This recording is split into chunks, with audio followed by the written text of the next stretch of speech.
Hi again. I said reacted to What if do orders? I start again. Start over again. No, yeah. Let's start over. Hi again. I'm reacting to what if Order 66 and 65 were executed at the exact same time. So I said earlier in the last reaction I did, I said I think it's gonna be like a one side, like one half of the clone army would be doing the Order 66, but then another half of the clone army would be doing 65. That's what I think's gonna happen. Kind of like a what if what if the clones fought against their own brothers type of video. That's I haven't seen that video yet, but I think that's what it is. I'll do a reaction to that one later on tonight or tomorrow. But yeah, right now I'm reacting to what if Order 66 and Order 65 are executed at the exact same time? Now let's see, would it be like half the clones versus the other half? Let's see. Anyway, I'll have the Star Wars Galaxies channel in the description below, so you can check out the original video on their channel. That's enough yapping, let's just start. What if or? Oh, and don't forget to subscribe, like, and share. Now let's start. What if orders 66 and 65 were executed at the same time? That's our story for today. Hope you enjoy, and let's get right into it. Our story begins months before the end of the Clone Wars. Orders 66 and 65 were executed at the same time. That's our story for today. Hope you enjoy, and let's get right into it. Our story begins months before the end of the Clone Wars in the research section of the Jedi Temple. A handful of days ago, the Tup and Fives incident that supposedly involved the clone's inhibitor chips and a disease from Ringo Vinda concluded. Fives was told to have gone insane and had to be killed, at least according to reports from Commander Fox and Chancellor Palpatine. But Shakti thought there was more to it, so when she got her hands on the inhibitor chip, she quickly copied it in the Kaminoan systems, then sent it to the Jedi Temple for research purposes. And now the copy was undergoing extensive decoding to see what orders the chip really contained. Shakti didn't expect much, but after days of decoding, the Council would discover the contingency orders inside of the chips. Unfortunately, their information failed to mention that once the clones are given an order, their brains are altered to force them to follow these orders, and so the chip seemed like nothing more than a precaution. There were orders for arresting senators, arresting the Chancellor, taking out the Jedi, and so many others. It was chilling, but the Jedi still thought Sifo Dyas designed it himself, so they weren't too suspicious, and they did need the clones. And now we will fast forward months to the final days of the war. Anakin Skywalker has just learned the truth. Chancellor Palpatine is Darth Sidious, and Anakin would land in the temple hangar to find Mace Windu with Kit Fisto, Aegon Kolar, and Saesee Tin. And Anakin pulled Windu aside, revealing the truth of Palpatine. This was a bit surprising to Windu, but he knew now it was time to act. They must bring down the Chancellor. Originally, the 4 Jedi were going to go arrest him, but now that they knew the truth, now that they had reason, he has committed the highest levels of treason, and they can execute a special order, as Windu remembered the clone contingency orders. The Jedi Master looked to Anakin and asked him to come with him. Now that they have a clear admission of treason from Palpatine himself, Anakin can execute Order 65. Windu had been over the order many times, and it stated that if a majority of the Senate, or if one of Palpatine's advisors, deemed him unfit for duty, then he was to be forcefully arrested or killed. And Anakin was recently promoted to Palpatine's personal representative, giving him control over the clones in this moment. They didn't know that it would mind control the clones. So Anakin and Windu entered the communications room, switching on the Republic Grand Army frequency, as Windu told Anakin exactly what to say. But across Coruscant, Darth Sidious began to feel uneasy. He could feel Anakin's every emotion. The boy could no longer hide anything from him while they were so close on this planet, and Sidious felt Anakin switch his emotions from fear and confusion to a sort of satisfaction. Something was changing, and Sidious was done taking chances. He would execute Order 66 now, and if Anakin doesn't join the clones at the temple, then he will have to die. So Sidious walked to his communicator, accessing the Grand Army frequency. And at the exact same time, Darth Sidious and Anakin Skywalker spoke to the clones, giving them Orders 66 and 65. And the clones across the galaxy... What are we supposed to do? Like...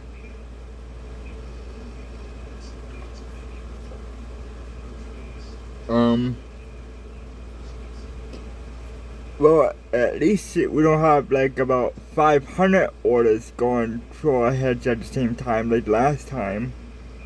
At least there's only 2 orders going at the same time, not 500.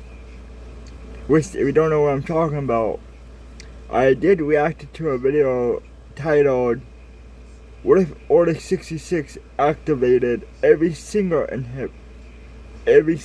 order in the inhibitor chip?" So basically, once Order 66... Oh, no. God, no. Yeah, that would give all the clones a headache. Basically, when Order 66 happened, all the other 500 orders were activated at the exact same time. Because Order 66 activated every single order. That must have been a headache to deal with for the clones. But at this point, at least you only have 2 orders to deal with, not 500 orders at the same time. So at least it's only 2 orders, right? Not 500. He shifted from being loyal to the Republic under Palpatine and the Jedi to being loyal to neither of them. In a split second, the entire Grand Army now considered the Jedi Order and the Supreme Chancellor to be a threat that must be eradicated. Oh, that's... Oh my, no. Well, you both lost. End of that. You both lose. And across the galaxy, from Felucia, Megiddo, Kiramoidia, Kashyyyk, Utapau, hundreds of other planets, the clones would suddenly turn on their Jedi commanders, shooting them down. The light side of the Force, which was already waning as the Sith took more and more of a hold on the Force itself, was now fading even more quickly, as Plo Koon, Aayla Secura, Mundi, Depa Billaba, and so many others were shot down by the men that they served alongside for so long. In the communications room, Mace Windu and Anakin could feel this dark wave washing over the galaxy, and Windu began moving through the temple, while Anakin ran to the temple entrance, looking far in the distance to the Republic Executive Building. But then Anakin looked far below at the bottom of the temple stairs. Thousands of clones, his 501st clones, were gathering in the thousands. When the orders were given, Commander Oppo and Commander Fox were quick to act. Fox quickly determined that he would take 25 Coruscant Guard troops, along with 25 Commando troopers, to Palpatine's office. They were going to surround Palpatine and execute him for treason, and Oppo was taking the remaining 10,000 clones on Coruscant to the temple. Of course, they didn't know that Palpatine was secretly a Sith Lord, so they didn't bring enough clones. The attack would be set into motion.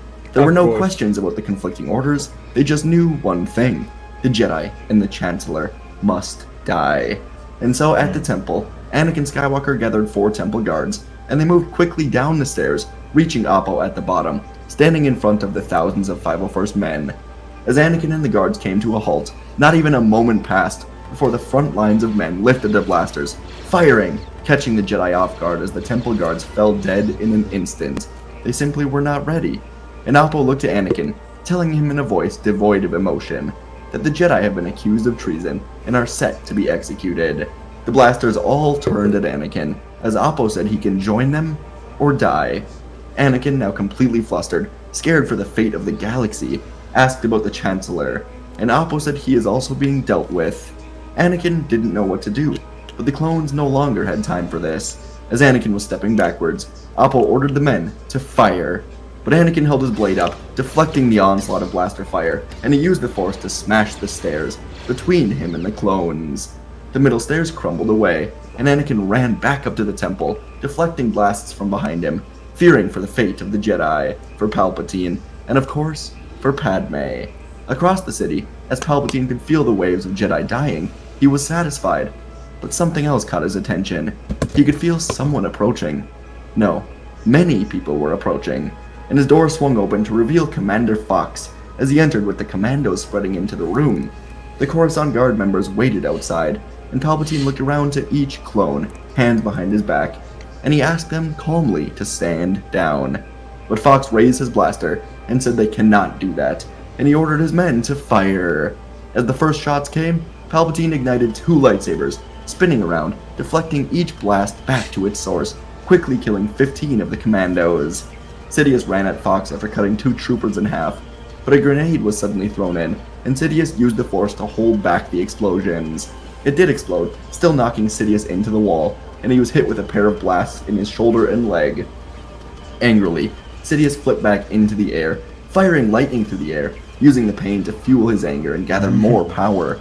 The lightning pierced the armor of Fox and the remaining commandos, quickly killing them, as Sidious moved like a shadow into the hall to find the Coruscant Guard clones. They were firing at him now, and he carved through them with ease, throwing one blade through the air, while firing lightning with one hand, slicing through troopers with his other saber. Within moments, Sidious was in an elevator that would take him underground, and as the doors closed, he looked at this massacre of clones. He had to get out of here before clone or Jedi reinforcements could arrive. He knew something had gone terribly wrong. He didn't know if the clones also turned on the Jedi, but he knew not even he could survive if thousands of clones targeted him at once. So he moved underground to his lair, where his secret shuttle was waiting. He had plans to begin setting things right. Meanwhile, the Jedi Temple was being turned into a tomb. LAAT gunships and clone speeders were flying to every balcony, every spire, and dozens of clones were exiting in waves, while other gunships flew around the temple, firing at it with missiles and cannons, tearing the walls down, forcing all of the spires to come crumbling down into the roof. It was pure chaos. The council chambers, which stood high above the temple, crashed down into the roof, and debris rained down, crushing Jedi and clones. Inside, Mace Windu, Kit Fisto, and Anakin Skywalker were leading the defense and the evacuation. Saesee Tiin, Shaak Ti, and Agen Kolar were in the archives room, trying to guide those who could not fight into safe hiding and evacuation spots.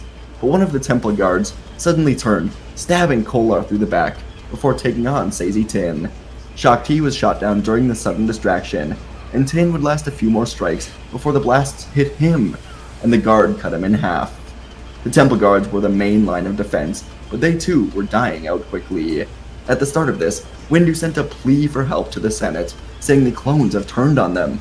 Most senators were fine with this, assuming the Jedi to be treasonous, as Palpatine spent years making the Jedi look responsible for the war. Or they just didn't care. But a few senators did send help, and so at the back entrance of the Jedi Temple, cruisers from Alderaan, Naboo, and Mon Cala were landing, as Windu, Fisto, and Skywalker guided the youngest Jedi onto them. Of the 5,000 Jedi that were in the temple when the attack began, roughly 1,000 of them were actually capable fighters, and that number was now only around 100. The rest were younglings, elders, healers, archivists, or Padawans, not ready for the front lines. As the youngest Jedi were loaded onto the 3 transports, Windu, Skywalker, and Fisto were ushering them on, blocking blaster bolts, and they began boarding the final one when Fisto was shot through the heart. The Temple Guard, soon Grand Inquisitor, now emerged from the temple with Oppo and other clones, and they were approaching the transports. Windu carried Fisto's body aboard, and Anakin told them not to wait up. He will find a way out.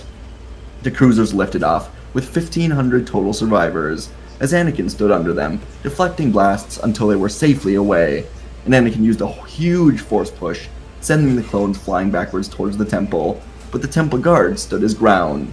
The guard swung at Anakin now, yelling that he is no chosen one. He swung left, right, then lifted his blade to swing down hard on Anakin, but he underestimated Skywalker. Anakin elbowed him in the face, then spun to stab his blade through the guard's chest. He died, and Anakin was long gone by the time the clones returned to join the fight. As the transports carrying the Jedi reached space, the Coruscant blockade was informed of what was going on.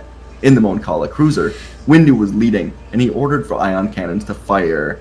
Keller and Beck did the same, leading the Naboo transport, but the Alderaan cruiser, led by Sindralic, was not able to get shots off in time. Republic Venators were able to turn and fire, destroying the Alderaan cruiser and 500 Jedi with it. Windu closed his eyes in mental anguish, but the 2 surviving cruisers with the total 1,000 Jedi jumped to hyperspace just in time, and Anakin escaped safely into the streets, ditching his robe for a blanket as he stole a speeder and began flying through the Coruscant traffic. Around every corner, it seemed like there was an LAAT gunship or speeder with their lights shining brightly, looking for any Jedi survivor. Anakin flew past the temple. It was burning away. Explosions could still be heard from the inside, as the walls were coming down, the archives falling apart. It was horrible to see, but Anakin turned his speeder to the city apartments, flying low until he got to Padme's apartment. But to his surprise, someone was already there.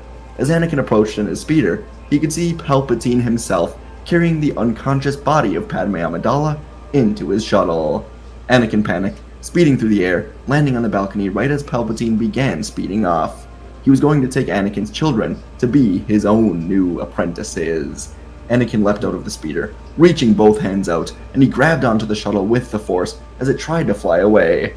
Inside the shuttle, Sidious angrily looked out the back and saw Skywalker holding on, so he put full power into the forward thrusters, then opened the ramp and stood on it, firing lightning down at Anakin. The lightning hit Anakin, and he let out a yell of anguish, and the shuttle started to slip from his grasp, but Anakin put all of his power into holding on. The lightning was still hitting him, burning him.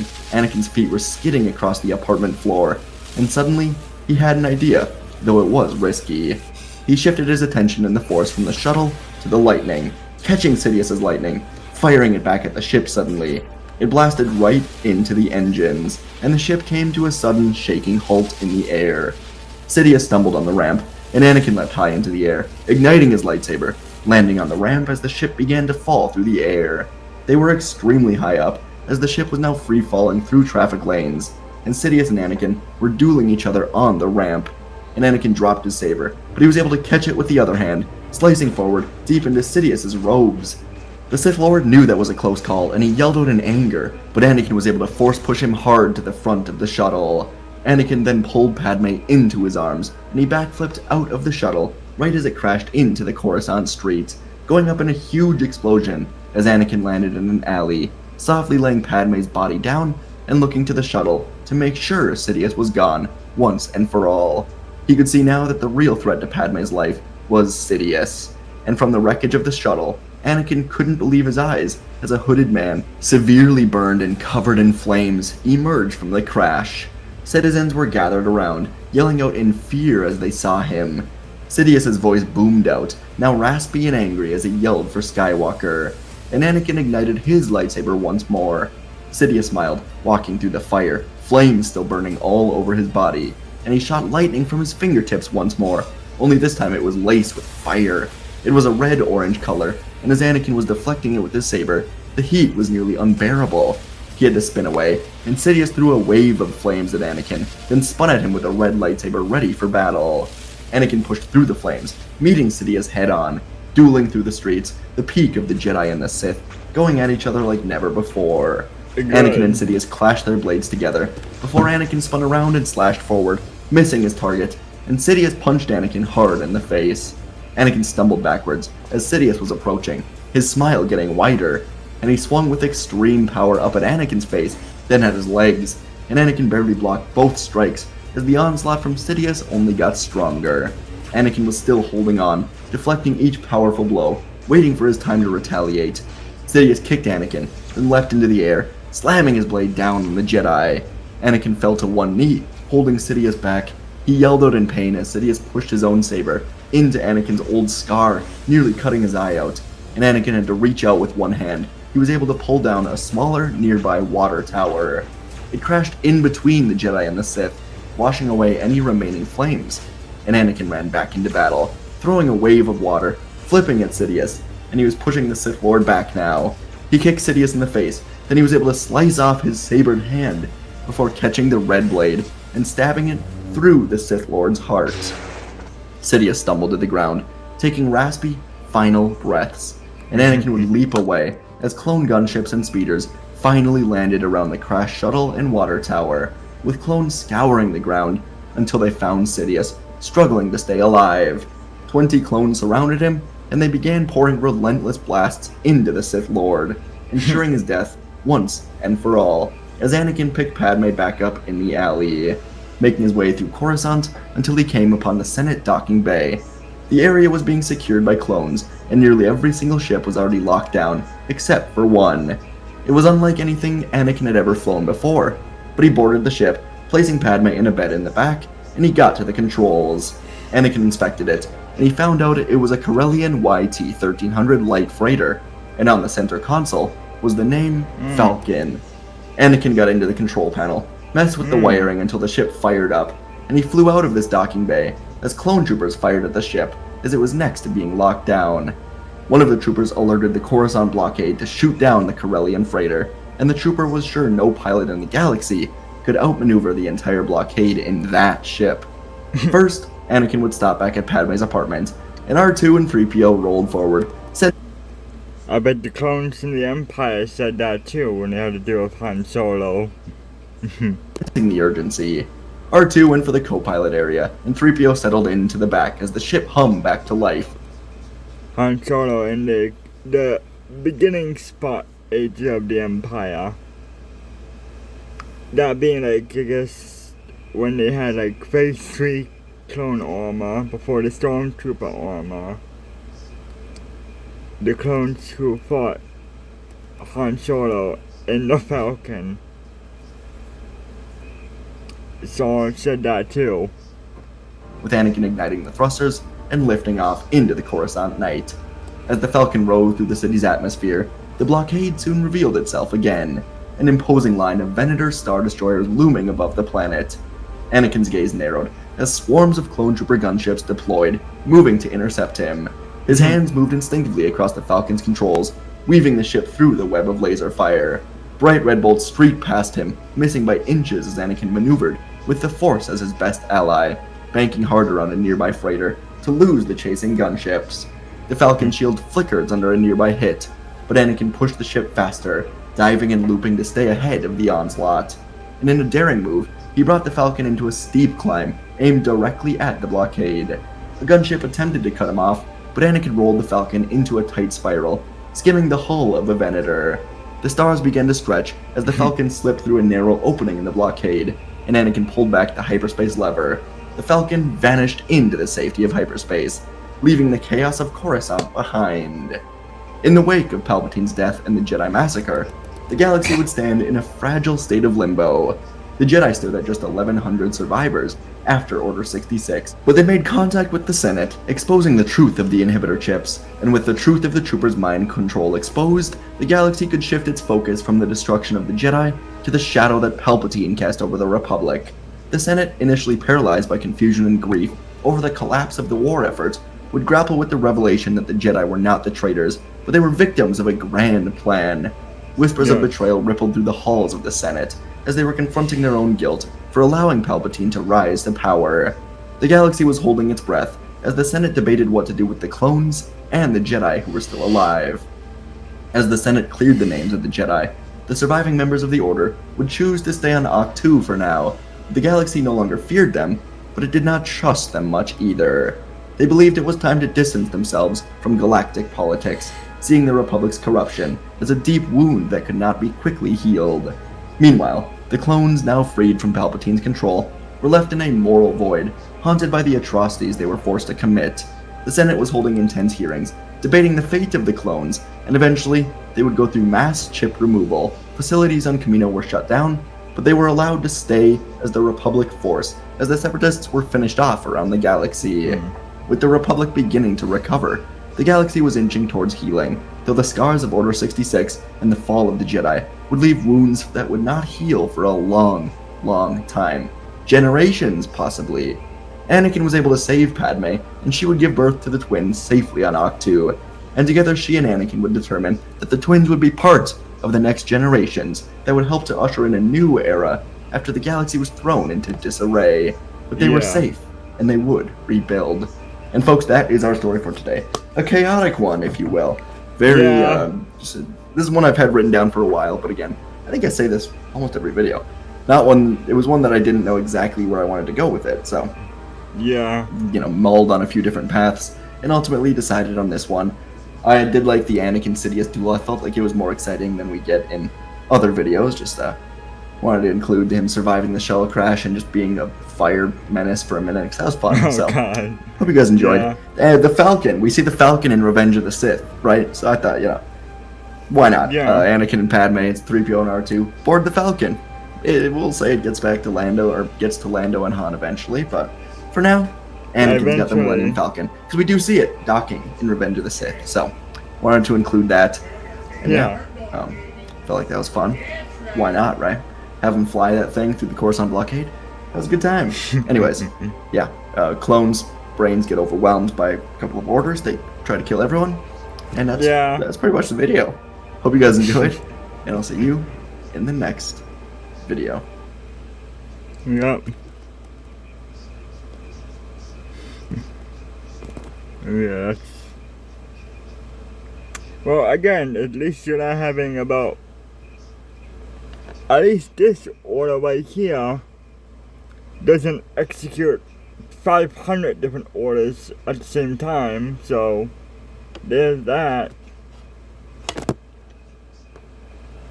At least you got 2 orders, not 500 orders going off in your head, but yeah.